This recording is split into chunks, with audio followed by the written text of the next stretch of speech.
Muli, magandang umaga po sa lahat. Magandang umaga Good po. morning. Kung hindi niyo po napapansin, uso sa atin, sa bansa natin yung pagsasaayos ng kalsada. Tapos, sisirain. Napapansin niyo ba yan? Yes. Kahit maayos pa naman, kahit pwede pa namang remedyohan, kahit pwede namang sakalan lang ng asfalto, bubungkalin yung buong kalsada, tapos sesementuhan ulit. Yung bang maayos pa naman, tapos bubungkalin, nasasayang lang yung pondo ng ating bayan na pupunta sa walang katuturan na pinagagastusan, tulad ng pagsisira ng maayos na kalsada tapos magagawa ng panibago.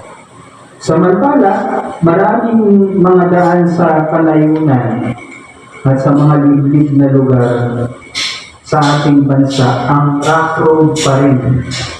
Lubak-lubak pa rin. Mahirap pa rin daanan dahil hindi sementado. Bato-bato. Sino sa inyo yung nakaranas na ng maglakbay sa isang malubak na kalsada o na daanan? Naranasan nyo na yun? Yung tipong bago ka makarating doon sa inyong pupuntahan, tila parang masisira pa yung sasakyan na inyong sinasakyan. Pati yung likod mo, pati yung balakang mo, mananakit pa. Di ba? Lalo na pag naka-tricycle ka eh. Kasi usually doon sa mga liblib na lugar, hindi naman kayang daanan ng malalaking sasakyan o mga four wheels.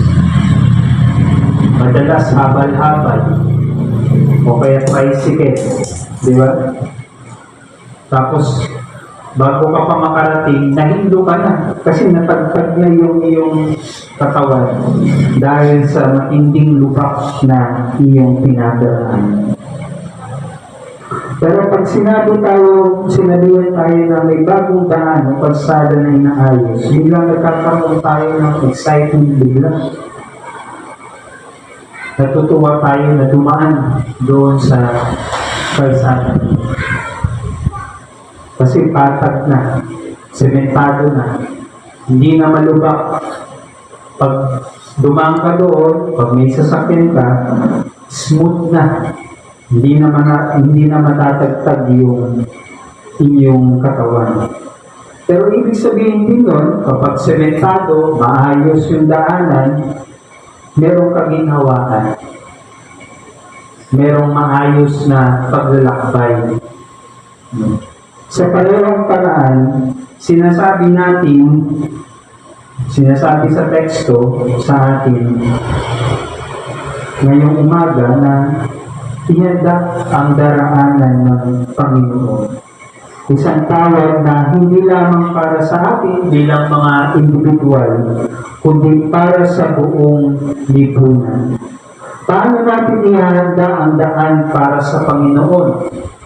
Sa gitna ng mga hamon at kaguluhan sa mundo. Lalo na ngayong International Human Rights Sunday, paano natin sisimulan ang landas ng katarungan, kapayapaan at pag-asa sa mundong tila wala ng lahat ng mga ito. Ang ating batayang teksto nga sa Lucas chapter 3 verses 1 to 6 ay nagsisimula sa paglalahad sa panahon ng pamamahala ng mga makapangyarihang mga lider. Sa sulat ni Lucas, itinala niya na nung panahon ni Jesus, si Tiberius Cesar na nooy nasa ika-16 na taon naon, ika-15 taon na ng paghahari bilang emperador ng Roma, ang siyang kasalukuyang emperador. Si Poncio Pilato, siya namang gobernador ng Judea. At si Herodes, ang tetrarca o yung hari ng Galilea. Binanggit din ni Lucas ang iba pang mga pinuno sa karatig bayan ng Galilea. Si Felipe na kapatid na ni Herodes, ang hari naman sa Iturea at Lucandita, at si Lysania bilang hari ng Abilene. Samantala, si Anas naman daw at si Caiaphas ang mga punong pari ng mga panahon na yun. Ito mga pinuno na pinabanggit ni Lucas ay pinuno ng imperyo. Si Tiberius Caesar, ang Roman Empire, ang Roman Emperor. Poncio Pilato, ang governor na tinalaga sa Judea. Si Herodes, isang katulad nila Jesus na Hudyo, pero ay katuwang ng Roman Emperor sa pamamahala, ay tinuturing namang taksil sa kanilang bayan. Kasama na doon yung iba pang mga hari sa ibang mga lugar, tulad ni Felipe at ni Lysania. At binanggit din yung mga leader ng simbahan, si Anas at saka si Caiaphas. Bakit kaya detalyado ang listahan ng mga pangalan ng mga pinuno? Sa palagay niyo, ang sinasabi ng iba ay dahil si Lucas daw ay doktor. Medyo scholarly yung kanyang pagkakasulat. Mahilig siya sa mga detalye. Pero, maaari na sinadya ang pagkakasulat na ito upang ipahiwatig na ang mensahe ni Juan Bautista ay dumarating sa isang panahon ng kapangyarihan, katiwalian, at pamamahala ng mga hindi makatauhan. Ang mga taong sinamunuan nila ay nabibigatan sa mga pulis na pinapataw nila. Ang Roman Empire, merong pataw na buwis. Ang templo, merong pataw na buwis. Kung ikaw ay isang ordinaryong tao sa panahon na yun, sasahod ka ng isang denaryo, sapat para sa isang araw mong pangangailangan ng pagkain. Saan ka kukuha ng pambayad ng buwis na kinukuha lang at tinatamasa lang ng imperyong nanakop sa inyong bayan? Saan kang kukuha ng pambigay sa templo para mapanatili at masabi sa inyo na ikaw ay kinalulugdan ng Diyos? Ganun ang suliranin ng mga tao na yun noong panahon na yun. Nabibigatan na sa buwis, biktima pa ng hindi pantay na hustisya at hirap na hirap sa pang-araw-araw na pamumuhay. Parang tayo lang po sa ngayon, sa panahon natin ngayon. Nasa isang bansa tayo kung saan ang mga may hirap ay patuloy na nakakaranas ng paghihirap. Sabi nga nila, ang mahirap patuloy na humihirap, ang mayaman patuloy na yumayaman. Ibig sabihin nun, hindi pantay-pantay yung ating buhay. Dahil hindi makatarungan ang ating sistema. Agree ba kayo doon? Sabi nila, sipag at tiyaga lang. Pero maraming mga kababayan natin, katulad ng mga magsasaka, mangingisda, buong buhay nila, sipag at tiyaga ang puhunan nila. Pero marami sa kanila, hindi pa makaahon sa kahirapan. Meron siguro nakakaahon, nakakapagtatapos ng mga anak. Pero bilang lamang yun, hindi lahat, maliit lamang na porsyento. Tila ba yung ating bansa ay puno ng mga bundok na kailangang patayin. Sa gitna ng ganitong sitwasyon, dumating si Juan Bautista na anak ni Zacarias. Dumating siya sa isang simpleng tao na may malaking mensahe. Pinapangaral niya na magbautismo. Inihahandog niya ang bautismo ng pagsisisi at tinutulungan ng mga tao na makita ang kanilang mga puso. Ang kanyang mensahe ay malinaw. Sabi niya, pagsisihan at taluturan ninyo ang inyong mga kasalanan at magpabautismo kayo upang kayo'y patawarin ng Diyos. Sa paanong paraan tayo magbabago, pagsisisihan at tatalikuran ng mga kasalanan sa pamamagitan ng pagtutuloy ng baluktot na landas, pagbababa ng bundok ng kayabangan, at pagpuno sa mga lambak ng kawalan ng pag-asa.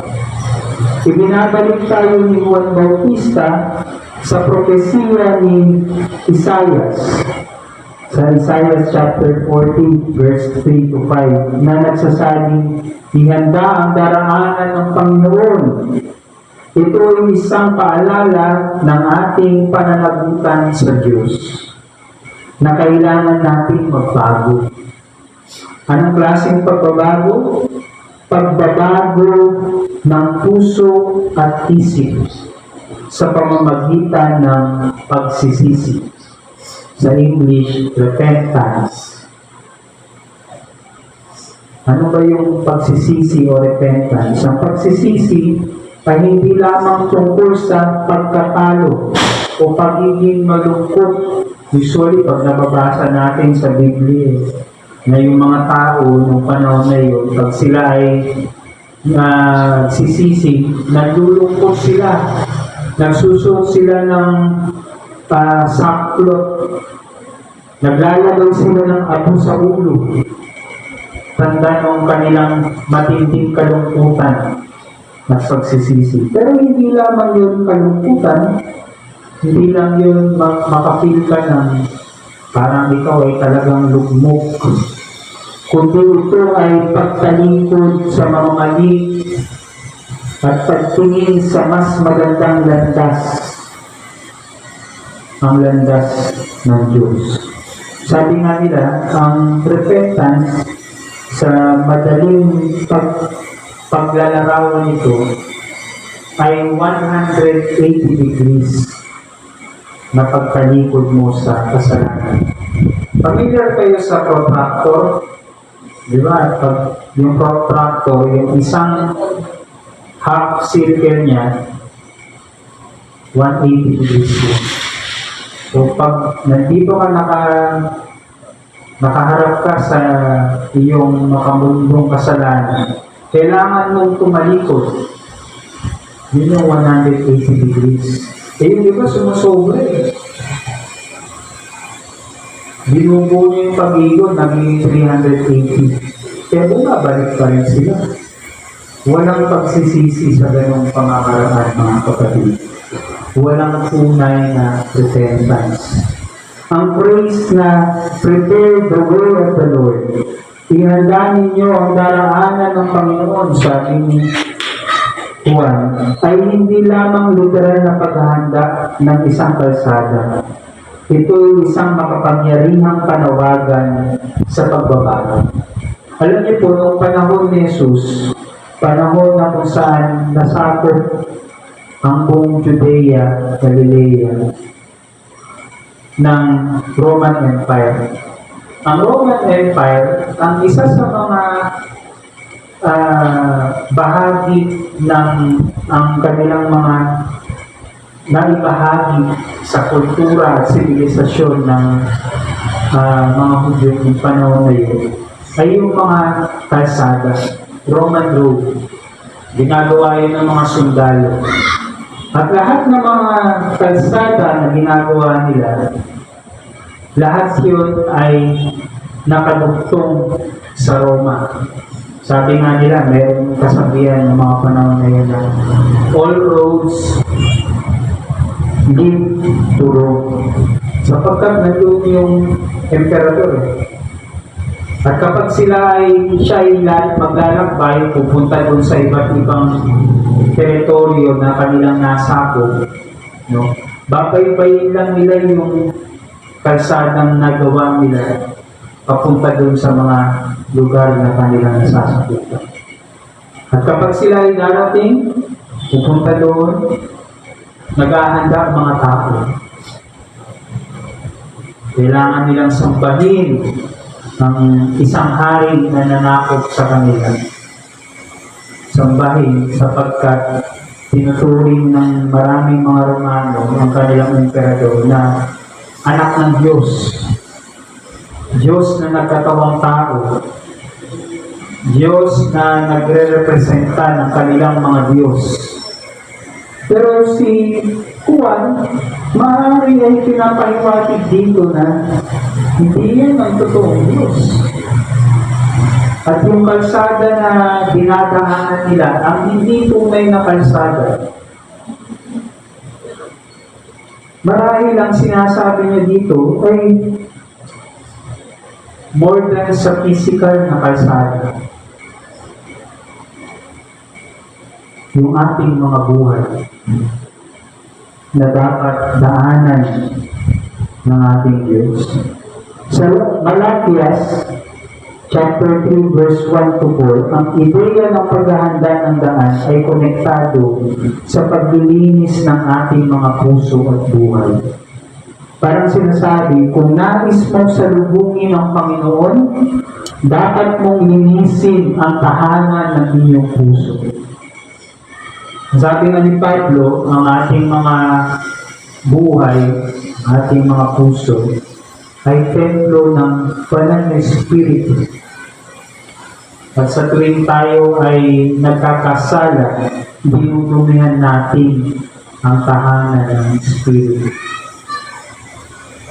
At paano natin makikita ang pagkilos ng Diyos kung tayo ay nabubulagan ng ating mga kasalanan?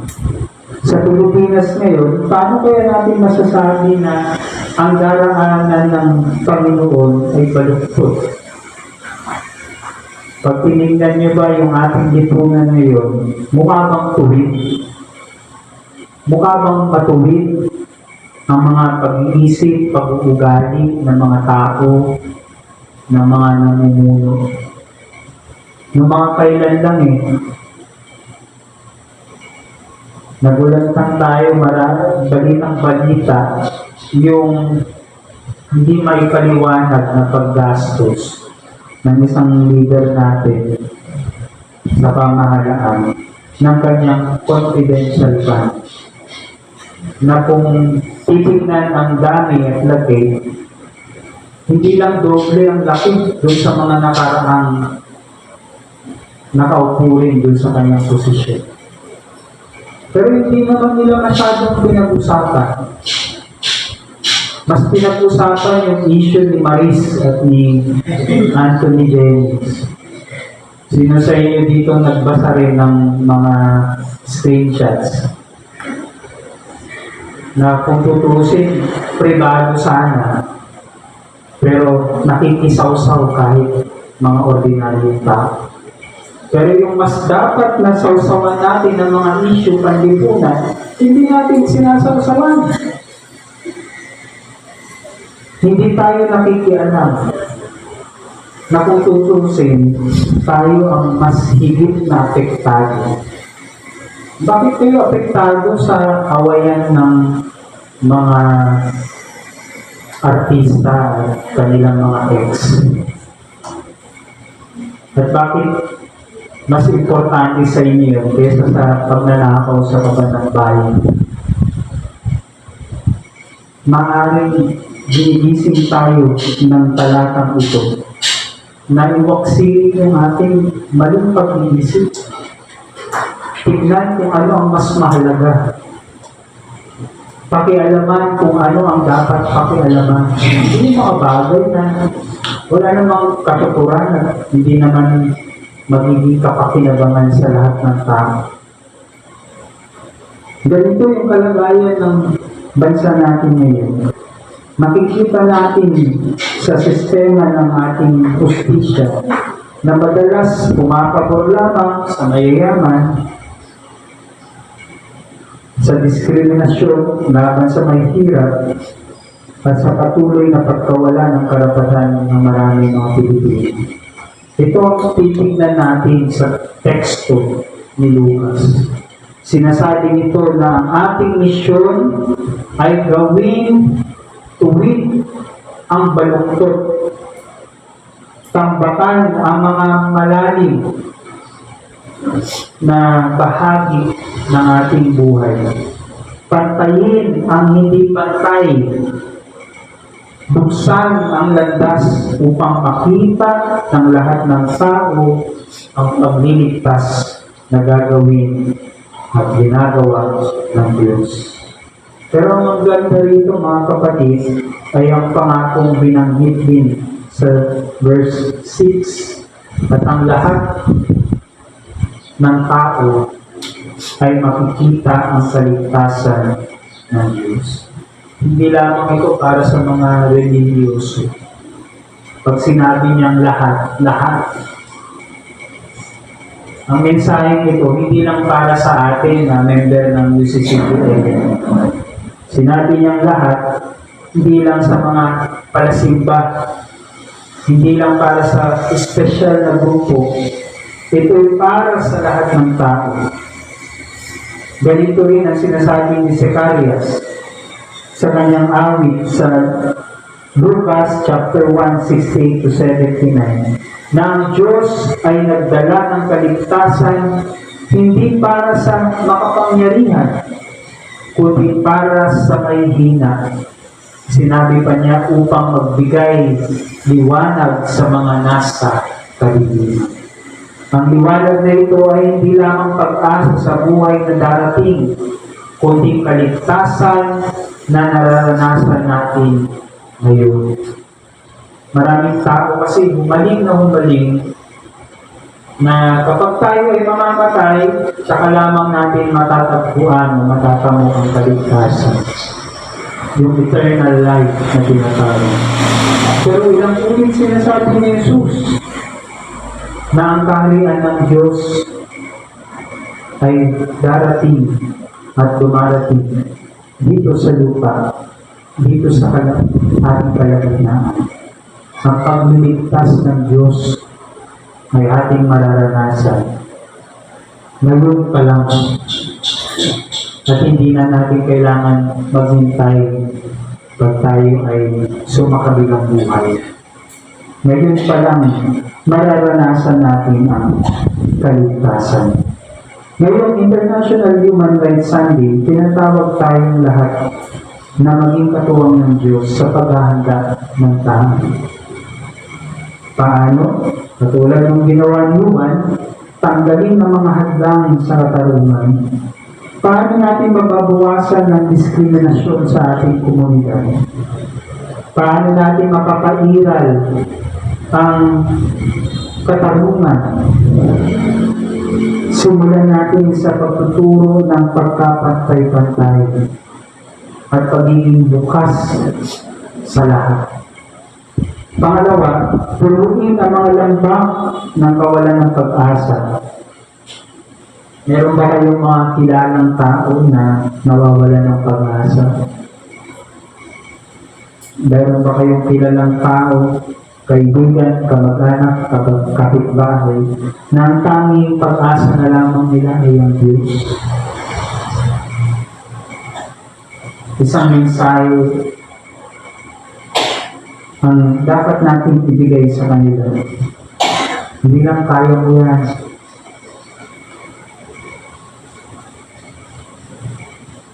Bigyan natin sila ng pusong handang makiramay, kamay na handang tumulong para sa kanila upang tayo ay maging liwanag sa kanilang madilim na bundong dinadanas. Pangatlo, tuwirin ang baluktot na sistema. Magkaroon tayo ng lakas ng loob na labanan ang katiwalian at gumawa ng tama kahit mahirap. Sabi nila na ang paghahari daw ng kasamaan ay madalas nangyayari kapag tahimik ang mga mabubuti. Mabubuti ba tayo? Yes. Kung tayo ay mabuti, huwag tayong tumahimik, lalo na sa panahon ng kasamaan. Hindi tayo makakaligtas sa kasamaan pag tayo ay tumahimik. The moment na tumahimik kayo, kapag merong patayan, kapag merong nakawan, pag merong kawalan ng katarungan, the moment na nakikisa na rin kayo sa sistema ngayon. Tuwirin ang baluktot na sistema. Tatlong bagay, tanggalin ang mga hadlang sa katarungan, tunuin ang mga lambak ng kawalan ng pag-asa, at tuwirin ang baluktot na sistema. Sabi nga ni Nelson Mandela, overcoming poverty is not a gesture of charity. It is an act of justice. Maraming tao ang lugmok sa kahirapan.